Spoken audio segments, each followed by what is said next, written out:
والصلاة والسلام على سيد المرسلين أما بعد فأعوذ بالله من الشيطان الرجيم بسم الله الرحمن الرحيم الصلاة والسلام عليك يا رسول الله السلام علیکم یا رسول اللہ، الصلاة والسلام عليك يا حبيب الله الصلاۃ والسلام علیک یا حبیب اللہ، الصلاة والسلام عليك يا نبي الله الصلاۃ والسلام علیک یا نبی اللہ، وعلى آلك وأصحابك يا نور الله وعلی آلک واصحابک یا نور اللہ، نويت سنة الاعتكاف. نویت سنت الاعتکاف۔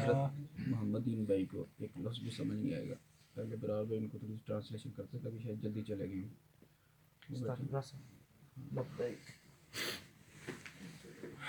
فرمان مصطفیٰ صلی اللہ تعالی علیہ وسلم The one who recites Durud upon me 1000 times daily, he will not die until he sees his place in paradise. سبحان اللہ، صلو علی الحبیب. صلی اللہ علیہ محمد صلی اللہ علیہ وسلم۔ دنیا کے اندر 4 بادشاہ ایسے گزرے ہیں جنہوں نے پوری دنیا میں حکومت کی ہے، اس میں سے 2 مسلمان تھے اور 2 جو ہیں وہ کافر تھے۔ جو مسلمان بادشاہ پوری دنیا میں حکومت کی، مسلمان بادشاہ اس میں سے ایک تھے ذوالقرنین سکندر بادشاہ، جنہوں نے یاجوج ماجوج کے سامنے دیوار بنائی تھی، سکندر بادشاہ۔ اور سینکڑ بادشاہ حضرت سلیمان علیہ السلام، اور ان کی حکومت دنیا میں تھی، سمندروں میں بھی تھی، جنات میں بھی تھی۔ اور جو کافر بادشاہ جنہوں نے پوری دنیا میں حکومت کی، ان میں سے ایک تھا نمرود جس نے ابراہیم علیہ السلام کو آگ میں ڈالا تھا۔ اور چوتھا اور دوسرا کافر بادشاہ وہ تھا بخت نصر بادشاہ۔ تو بخت نصر بادشاہ جو نا یہ بڑا ظالم قسم کا بادشاہ تھا، اور اس نے بھی پوری دنیا میں حکومت کی ہے۔ اس نے بیت المقدس جو ہے مسجد اقصی وغیرہ اس کو گرا دیا تھا، اس بیت المقدس جو شہر تھا سارے کا سارا اس نے فنا کر دیا تھا، کسی کو نہیں چھوڑا تھا۔ اور بنی اسرائیل میں سے جتنے تقریباً 4000 بنی اسرائیل پیپل دیور حافظ، اور حافظ تھے تورات کے، اس کو اس نے قتل کروا دیا تھا، یہ بادشاہ تھا بخت نصر۔ اور جب اس نے وہ مسجد اقصی، بیت المقدس سب کچھ جب گرا دیا تو حضرت عزیر علیہ السلام اللہ کے نبی تھے اس وقت، وہ آپ نے اپنے گدھے پر بیٹھ کر وہاں سے گزر رہے تھے تو آپ نے دیکھا آپ کے ساتھ ایک برتن میں ڈیٹس کھجوریں تھیں اور دوسرے برتن کے اندر وہ انگور کا رس تھا۔ تو آپ وہ شہر کا چکر لگا رہے تھے، راؤنڈ لگا رہے تھے، تو آپ نے جب دیکھا کہ ایوری تھنگ از فنا، سارا کچھ فنا ہو چکا ہے، تو آپ نے یہ خیال کیا کہ کیا یہ بھی بلا دوبارہ یہ شہر آباد ہوگا۔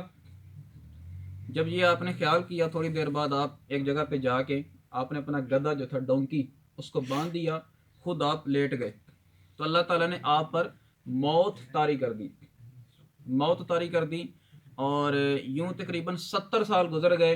70 سال کے بعد ایران کی جو حکومت ہے، انہوں نے وہاں پر جنگ وغیرہ کر کے بیت المقدس کو فتح کیا، دوبارہ سے اس شہر کو آباد کیا، اور مسجد اقصی، بیت المقدس اس کو دوبارہ سے بڑا خوبصورت انداز میں آباد کیا 70 سال کے بعد۔ پھر یہ آباد ہوتا پھر جو بنی اسرائیل بھاگ گئے تھے، جب بخت نصر بادشاہ نے جب ان کو توڑا تھا، بنی اسرائیل جو بھاگ گئے تھے وہ بھی واپس آ گئے۔ اور جب 100 سال پورے گزرے تو حضرت عزیر علیہ السلام کو اللہ تعالیٰ نے دوبارہ حیات، لائف دی، اور اس انداز میں لائف دی کہ فرسٹ آپ کی آنکھوں کے اندر لائف آئی، زندگی آئی۔ آپ نے ایسے آنکھیں کھولیں، جسم ابھی مردہ تھا، باقی جو باڈی تھی وہ بھی ڈیڈ تھی، تو آپ نے جیسے آنکھیں کھولی، آپ کے سامنے یوں نا ساری چیزیں، وہ طاقت آتی گئی، لائف آتی گئی، یوں آپ کھڑے ہوئے۔ پھر اللہ تعالیٰ نے آپ سے پوچھا کہ آپ کتنا عرصہ ہو گیا؟ اچھا، ون مور تھنگ، جب آپ سوئے تھے that was a morning time, ٹھیک ہے؟ جب آپ پہ یہ دوبارہ یہ جان ڈالی گئی 100 سال کے بعد تو یہ تھا ایوننگ ٹائم، رات کا ٹائم، شام کا ٹائم۔ تو جب آپ اٹھے تو اللہ تعالیٰ نے پوچھا کہ how long have you been here, آپ یہاں کتنا عرصہ رہ چکے ہیں؟ تو آپ نے جواب دیا یہی کوئی 1 ڈے یا ہاف ڈے پروکس، یا اندازہ بتایا۔ تو یعنی کہ اللہ تعالیٰ نے فرمایا کہ آپ کا اندازہ یہ ہے کہ آپ کا بھی یہ یعنی صبح سو رہے ہیں، آپ شام کو اٹھ رہے ہیں، یہ آپ کا اندازہ ہے۔ ایسا نہیں ہے، you have done 100 years here. آپ کو یہاں پر 100 سال ہو چکے ہیں. کتنے سال؟ 100 سال. دیکھو وہ تمہارا گدھا، گدھے کی جو وائٹ بون تھی، ہڈیاں وہ چمک رہی تھیں، باقی ایوری تھنگ، گوشت، میٹ جو بھی تھا سارا جو ہے وہ گل چکا تھا. اب دیکھو تمہارے گدھے میں ہم کیسے روح ڈالتے ہیں. آپ نے دیکھا تو آپ کی آنکھوں کے سامنے وہ جو گدھا تھا ڈونکی، اس کے اندر وہ جو اجزاء تھے، پارٹس آف باڈی تھے، وہ جڑنا شروع ہو گئے. اور یوں جب جڑنا شروع ہوئے تو وہ بعد میں جب پورا وہ باڈی بن گئی، پھر اس میں روح پھونکی گئی تو وہ ڈھیچو ڈھیچو کرتا کھڑا ہو گیا. ٹھیک ہے. یہ دیکھا پھر اللہ تعالیٰ نے فرمایا دیکھو دیر واز دا 2 برتن. ایک برتن میں آپ کے ڈیٹس تھیں، کھجوریں. دا سیکنڈ برتن اس میں تھا کھجور کا رس، شیرہ. وہ ویسے کا ویسا سلامت ہے، اس میں کوئی بدبو بھی نہیں ہے، بیڈ سمیل بھی اس میں پیدا نہیں ہوئی. آپ نے جب یہ دیکھا تو آپ کو نا یہ آپ نے فرمایا کہ ان اللہ علی کل شیء قدیر، کہ اللہ تعالیٰ ہر شے پر قادر ہے. مجھے پہلے بھی یقین تھا، اب عین الیقین ہو گیا، میں نے آنکھ سے دیکھ لیا، اب میرا یقین مزید پختہ ہو گیا. اس کے بعد آپ اپنے ڈونکی پر بیٹھتے ہیں اور شہر کو دیکھتے دیکھتے نا اپنے محلے میں چلے جاتے ہیں. محلے میں پہنچتے ہیں، آپ نے اندازہ تن، ٹھیک ہے، اندازہ تن اپنا گھر دیکھا.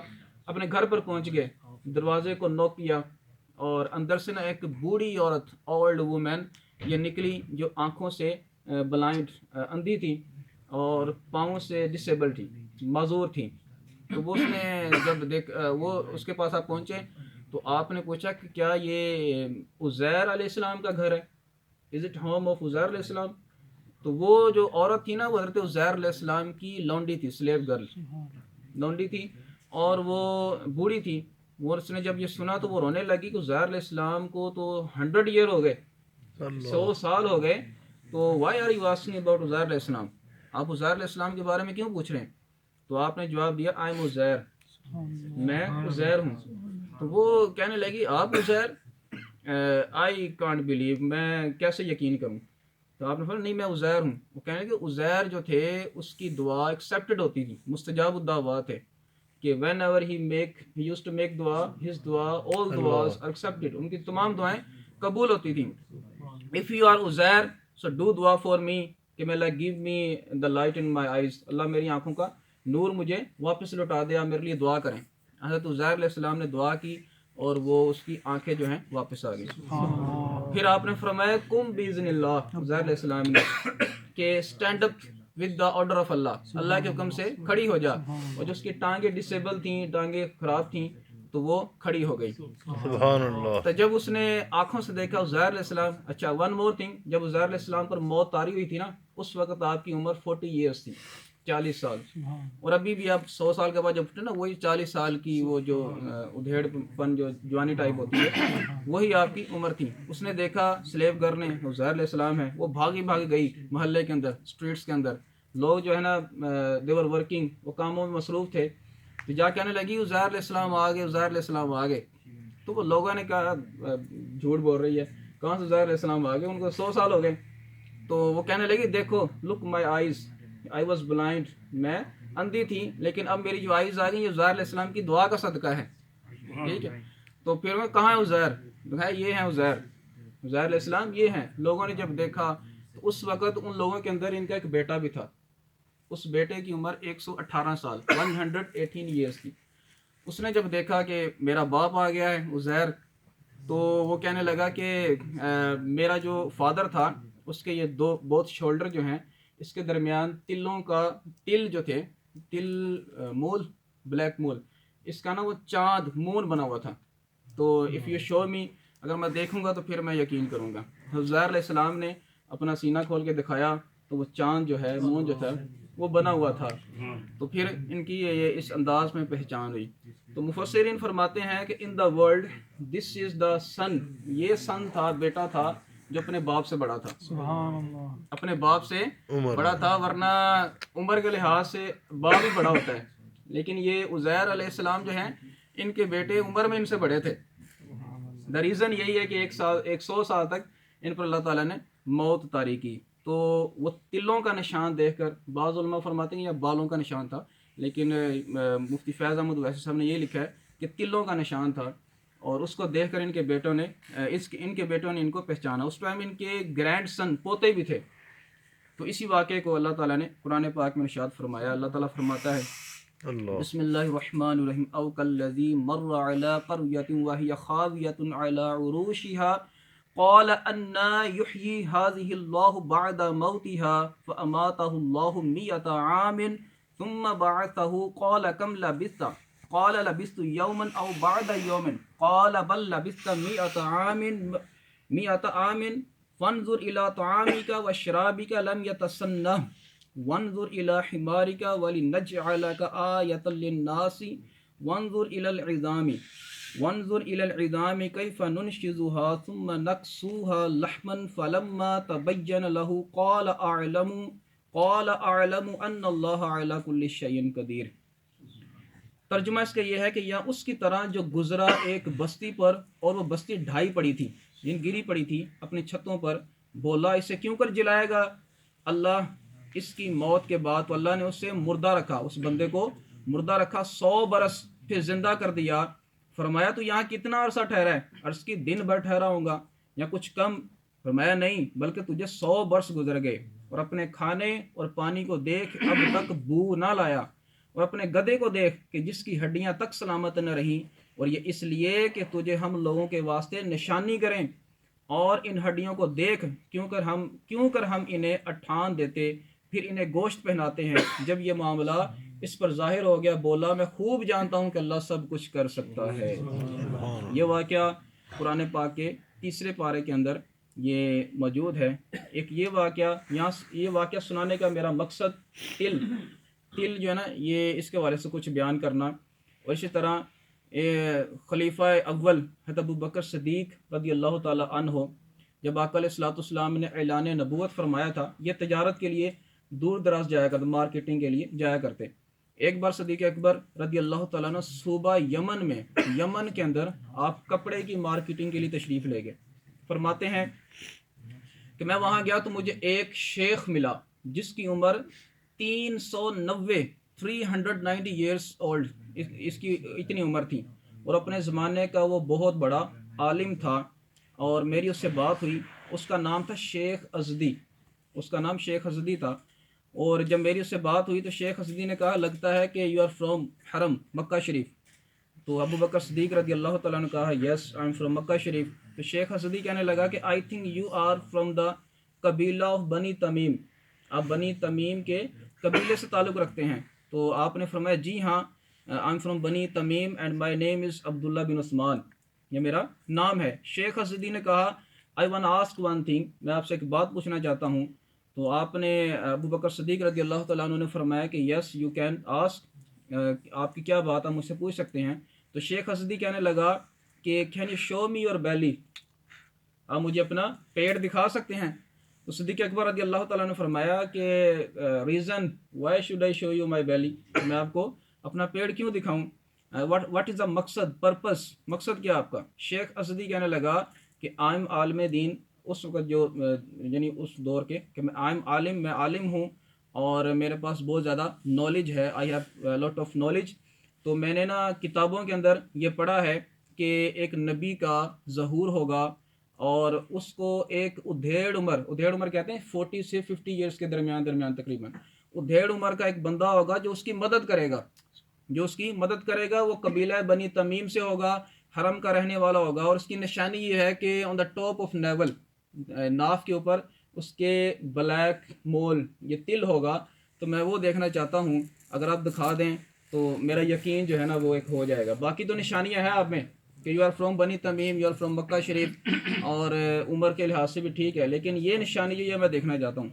تو حضرت ابو بکر صدیق رضی اللہ تعالیٰ عنہ نے کرتا اٹھایا، قمیض اٹھائی، تو وہ جو تل تھا وہ آپ کے یہاں پر بنا ہوا تھا. تو یہ دیکھ کر وہ جو شیخ تھا وہ کہنے لگا کہ اللہ تعالیٰ آپ کو صراط مستقیم پر ثابت قدم رکھے، آپ ہی وہی ابو بکر صدیق ہیں کہ جن کے حوالے سے ہم نے اپنی کتابوں کے اندر پڑھا ہے. پھر یہ کہنے لگا کہ آپ جب یہاں سے جائیں اور اپنے نبی کے پاس جائیں تو ان کو جا کے میرا یہ پیغام دینا کہ آئی ایم 390 ایئرز اولڈ، کہ میں 390 سال کا بوڑھا ہوں، اور میں اللہ تعالیٰ سے ہمیشہ آئی یوز ٹو ڈو میک دعا فار اللہ، میں اللہ تعالیٰ سے ہمیشہ یہ دعا کیا کرتا تھا کہ یا اللہ مجھے نبی آخر الزمان کی نبوت سے مستفیض ہونے تک مجھے زندہ رکھنا.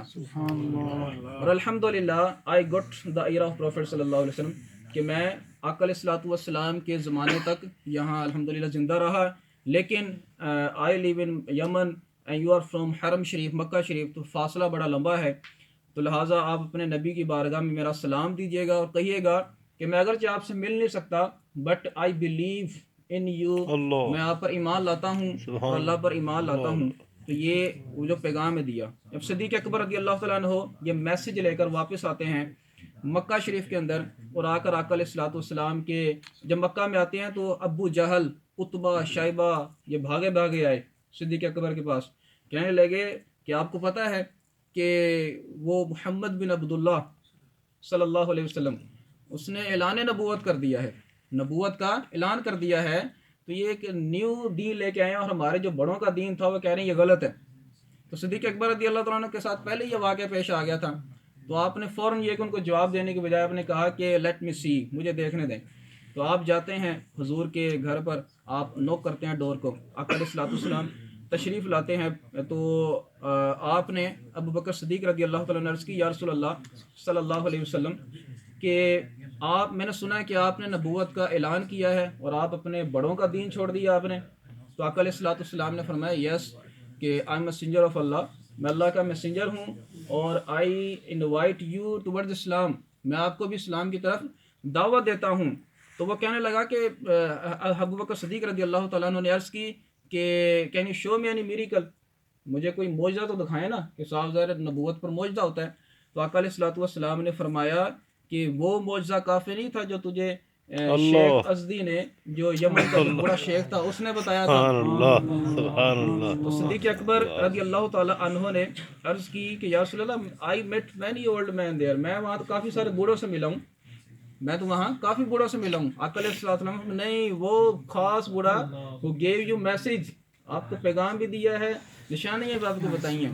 جب یہ سنا تو صدیق اکبر رضی اللہ تعالیٰ عنہ فوراً آپ نے کلمہ پڑھ کر اسلام جو ہے قبول کر لیا. سبحان اللہ. اچھا یہاں بھی مقصود وہ تل کی بات کرنا ہے. تو تل یہ علماء فرماتے ہیں کہ اس سے شخصیت، پرسنالٹی جو ہے اس کی بعض دفعہ تل کے ذریعے بھی پہچان ہوتی ہے. اور اس کے علاوہ امام اعظم ابو حنیفہ کے بھی تل تھے، خیر واقعہ لمبا ہو جائے گا، اور بہت سارے تقریباً ہر ایک کا کہیں نہ کہیں تل ہوتا ہے. جو تل ہونا کسی کے ناک پہ ہوتا ہے اور کسی کے ماتھے پہ ہوتا ہے، کسی کے پیٹ پہ ہوتا ہے، کسی کے رائٹ بازو پہ، کسی کے لیفٹ بازو پہ، کسی کے ہاتھ پہ ہوتا ہے، کسی کے رانوں پہ ہوتا ہے. تو ہر ایک کے حساب سے دیکھا جائے تو اس کا علیحدہ علیحدہ شخصیت اور اس کے حوالے سے علیحدہ علیحدہ اس کے بارے میں لکھا علماء نے.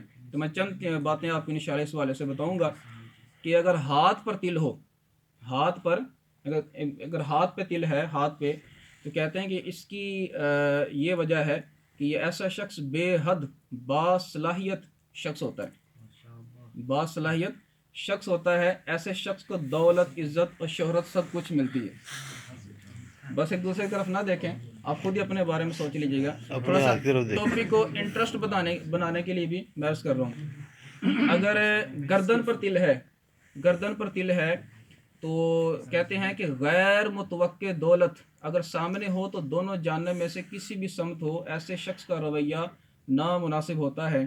اگر عقب میں ہو تو ضرورت ہوتی ہے کہ ہاتھ رو کر خرچ کرے. ہاتھ یعنی پیچھے ہو تو تھوڑا سا کم خرچ کرتا ہے، میں تھوڑا سا مال بچا لوں، دولت بچا لوں. ہونٹوں پہ ہو تو ایسا شخص بہت ہی فیاض ہوتا ہے. فیاض سے مراد یہ ہے کہ ہمیشہ یہ شخص جو ہے نا اچھے گڈ انوائرمنٹ کو سرچ کرنے کی کوشش کرتا رہتا ہے. ناک پہ تل ہو تو ایسا شخص مخلص دوست ہوتا ہے، اچھا گڈ فرینڈ ہوتا ہے. اور کلائی پر تل ہو تو کہتے ہیں کہ ایسا شخص کفایت شعار ہوتا ہے. کفایت شعار تھوڑا سا مل جائے گزارا کر لیتا ہے، تھوڑا سا مل جائے گزارا کر لیتا ہے. اور ایسا شخص ذہین ہوتا ہے، انٹیلیجنٹ ہوتا ہے. کندھوں پر تل ہو، یہ شولڈر پر، تو ایسا جو شخص ہے کہتے ہیں یہ سیر و سفر کرنے کا، وزٹ کرنے کا، ادھر ادھر جانے کا بڑا شوقین ہوتا ہے. اور اس کی یہ عادت ہوتی ہے کہ میں دنیا کو سرچ کروں. ٹھیک ہے نا، فصیر و فی الارض کی نیت بھی ہو سکتی ہے، اس میں اچھی نیتیں بھی ہو سکتی ہیں. پیٹ پر تل ہو تو ایسا شخص جو ہے نا خود کھاتا پیتا بھی ہے اور پیسے اڑانے میں بھی ماہر ہوتا ہے. اور ٹھنڈے مزاج والے بھی ایسے لوگ ہوتے ہیں. پیٹھ بیک پر تل ہو تو ایسا شخص جو ہے سودے بازی سے پہلے سوچتا ہے کہ میں اس کے ساتھ جو سودے بازی کر رہا ہوں is it better for me اور ناٹ. تو بہرحال یہ چند جگہ جو ہے میں نے آپ کو بتائی ہیں تو ہر لحاظ سے آپ دیکھ سکتے ہیں. ایک اچھا پیروں پر تل ہو تو سخت محنت کے ذریعے بچپن کی دشواریاں پر عبور ملتا ہے. یعنی بڑی محنت کر کے بچپن کے اندر بڑی محنت کر کے یہ اس سٹیج پہ پہنچا ہوتا ہے. یہ پیروں پر تل کی نشانی ہے. اور اپنی صحت کا بھی ایسا بندہ خاص خیال رکھتا ہے. حضرت یہ چیک پہ ہو تو کیا ہوتا ہے؟ اچھا چیک کو کیا کہتے ہیں؟ گال. ہاں گال. ٹھیک ہے گال. ایک کافی سارے ہوں تو کیا ہوتا ہے، ایک ہو تو کیا ہوتا ہے؟ گالوں پر تل ہے تو یہ بھی مستقل مزاج شخصیت کی علامت ہے. اور یہ درمیانہ روی پیار کرتا، شدت پسند نہیں ہوتا. بہرحال چند میں نے آپ کو بتائی ہیں. جو یہاں مین پوائنٹ ایک اور میں آپ کو بتانا چاہتا ہوں، everyone listen to me, کہ حضرت ابو بکر صدیق رضی اللہ تعالیٰ عنہ جب یہ حضور کو ملے تھے، ملاقات کی تھی، تو میریکل جو پوچھا تھا آپ نے کیا فرمایا تھا کہ وہ شیخ ازدی یمن میں جو آپ کو ملا تھا، جس نے آپ کو میسج دیا تھا. اس سے ثابت یہ ہوتا ہے کہ صدیق اکبر رضی اللہ تعالیٰ عنہ ہی از دا صدیق اینڈ فرسٹ خلیفہ. ٹھیک ہے، پہلے خلیفہ. اور ان کے ایمان لانے کا یہ ایک وہ ہے ریزن، یہ علم غیب مصطفیٰ صلی اللہ علیہ وسلم. علم غیب مصطفیٰ صلی اللہ علیہ وسلم. اور اس سے یہ بھی پتہ چلا کہ پہلی کتابوں کے اندر ہی آپ کی نشانیاں جو ہیں یہ بتا دی گئی تھیں. اور علم غیب مصطفیٰ صلی اللہ علیہ وسلم اسی کو دیکھتے ہوئے صدیق اکبر رضی اللہ تعالیٰ عنہ آپ کی اس معجزے کی وجہ سے آپ پر ایمان لے آئے تھے. تو علم غیب جو ہے یہ بھی الحمدللہ اہل سنت والجماعت کا یہ عقیدہ ہے کہ ہمارے آقا علیہ الصلوۃ والسلام کو ما کانا و ما یکون کا علم دیا گیا. یعنی جو ہو چکا، جو ہوگا، یہ علم آپ کو دیا گیا. وہ لوگ those people who deny the علم غیب پروفٹ صلی اللہ علیہ وسلم، جو آقا علیہ الصلوۃ والسلام کے علم غیب کا انکار کرتے ہیں کہ آپ کو علم غیب ہے ہی نہیں. اگر وہ ٹوٹلی علم غیب کا انکار کریں کہ ایون کہ آقا علیہ الصلوۃ والسلام نوز نتھنگ، آپ کو کچھ بھی نہیں پتا، ٹوٹلی علم غیب کا انکار کریں، تو ایسا جو بندہ قرآن پاک کا بھی منکر ہوگا اور کافر ہے. کہ آپ کو علم غیب قرآن پاک سے ثابت ہے. ہاں جو جزوی اسمارات کے بعض علم کا انکار کرتا ہے، ٹوٹل کا انکار نہیں کرتا. بعض جو فرقے والے ایسا کرتے ہیں تو ایسا بندہ جو ہے گمراہ ہوتا ہے. بات سمجھ آئی کہ آقا علیہ الصلوۃ والسلام کو ما کان و ما یکون کا علم جو ہے آپ کو دیا گیا. قرآن پاک سے بھی اس کے بہت سارے دلائل ہیں. اللہ تعالیٰ نے فرمایا ولا رطب ولا یابس الا فی کتاب مبین، کہ ہر چیز، ہر خشک و تر کا بیان قرآن میں موجود ہے. ہر خشک و تر کا بیان قرآن میں موجود ہے. اور قرآن کا علم کس کو دیا؟ علامہ القرآن الرحمن علامہ القرآن. کہ قرآن کا علم یہاں علامہ کی جو یہاں پہ جو شخصیت مراد ہے وہ آقا علیہ الصلوۃ والسلام کی ذات مراد ہے. کہ اللہ تعالیٰ نے یہاں پر جو علم قرآن دیا وہ آقا علیہ الصلوۃ والسلام کو دیا. تو حضور کو علم قرآن کا علم دیا، قرآن میں ہر چیز کا بیان ہے. تو ثابت یہ ہوا کہ آقا علیہ الصلوۃ والسلام کو سارا علم دے دیا گیا. وما ہوا علی الغیب بدنین. اور یہ نبی جو ہیں غیب بتانے میں بخل نہیں کرتے، کنجوسی نہیں کرتے. اس کے علاوہ اور بھی تبیان لکل شیء، تبیان یہ مبالغہ کا صیغہ. اس سے مراد یہ ہے کہ ہر چیز، تبیان لکل شیء، ہر چیز کا بیان واضح جو ہے قرآن پاک میں موجود ہے. اور یہ علم بھی آقا علیہ الصلوۃ والسلام کو دیا گیا. بہرحال بہت ساری احادیث ہیں جو اس پہ دلالت کرتی ہیں. تو بعض منکرین آقا علیہ الصلوۃ والسلام کی بعض وہ باتیں جس میں آپ نے لا ادری کہا، جیسے مثال کے طور پر آپ نے جوتا پہنا ہوا تھا نالین پاک اور نیچے امپیور چیز کو لگی، نجاست لگی ہوئی تھی. جبرائیل علیہ السلام نے آ کے آپ کو خبردار کیا کہ آپ کے پاؤں کے نیچے، جوتے کے نیچے کچھ امپیور چیز ہے. تو یہاں پر مخالفین کہتے ہیں کہ دیکھیں اگر حضور کو پتہ ہوتا تو آپ نہ پہنتے، لہٰذا کو پتہ ہی نہیں تھا جی، وہ تو جبرائیل نے آگے بتایا. ایسے اعتراض کرتے ہیں، جو جبرائیل نے آگے بتایا.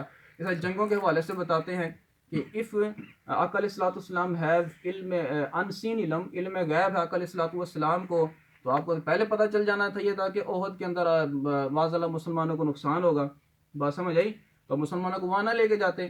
تو اس طرح کی باتیں یہ جو ہے بعض مخالفین کرتے ہیں. تو ان کے لیے علماء یہی فرماتے ہیں کہ ہمارا اہل سنت والجماعت کا عقیدہ یہ ہے کہ آقا علیہ الصلوۃ والسلام کو جو علم غیب دیا گیا وہ گریجولی بتدریج گریجولی دیا گیا. جب قرآن پاک نازل ہو چکا اس کے بعد کا آپ کو یہ ایک واقعہ ایک حدیث یا ایک سٹوری بھی نہیں دکھا سکتے جس میں آقا علیہ الصلوۃ والسلام نے یہ فرمایا ہوگا لا ادری، جس میں یہ فرمایا ہو کہ لا ادری.